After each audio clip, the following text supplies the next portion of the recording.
Hello friends, ఇదైతే నేను బావర్చి రెస్టారెంట్కి అయితే వెళ్ళాను. ఒక చిన్న పని మీద అక్కడికైతే హబ్సి కూడా అయితే వెళ్ళాను. సో అక్కడ నుంచి ఎలాగో మనకి ఆర్టీసీ ఎక్స్ రోడ్ దగ్గరే కాబట్టి ఇంకా అటు అయితే వెళ్ళాను నేను. సో హైదరాబాద్లో బెస్ట్ బిర్యానీ అంటే బావర్చి బిర్యానీ. సో నాకైతే ఆర్టీసీ ఎక్స్ రోడ్స్ బావర్చి అంటే చాలా చాలా ఇష్టం. మనకి చాలా బావర్చీలు ఉంటాయి కానీ వీళ్ళకైతే బ్రాంచెస్ ఏం లేవు. ఇది ఒరిజినల్ బ్రాంచ్. సో ఇక్కడ బిర్యానీ అయితే చాలా బాగుంటుంది. సో నేనైతే పార్సిల్ తెచ్చుకున్నాను, ఎందుకంటే అక్కడ తినడానికి క్లోజింగ్ టైం అయిపోయింది కాబట్టి.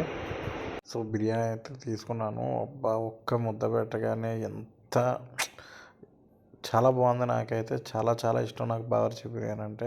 మనకి మామూలు మసాలా కూడా కాదు, double masala biryani with chest piece అడుగుతాం అనమాట. మళ్ళీ ఆనియన్ సలాడ్ ఒకటి సపరేట్గా అదొక 10 రూపాయలు. సో మొత్తంగా మనకి 140 రూపాయలు అయితే అవుతుంది. గ్రేవీ కూడా చాలా చాలా బాగుంది. దీంతోపాటు మనకైతే పెరుగు చట్నీ కూడా ఇస్తాడు. అది అంత అనిపించలేదు కానీ చికెన్ గ్రేవీ అయితే ఎక్సలెంట్గా ఉంది. So thank you for watching. Please like and subscribe to our channel.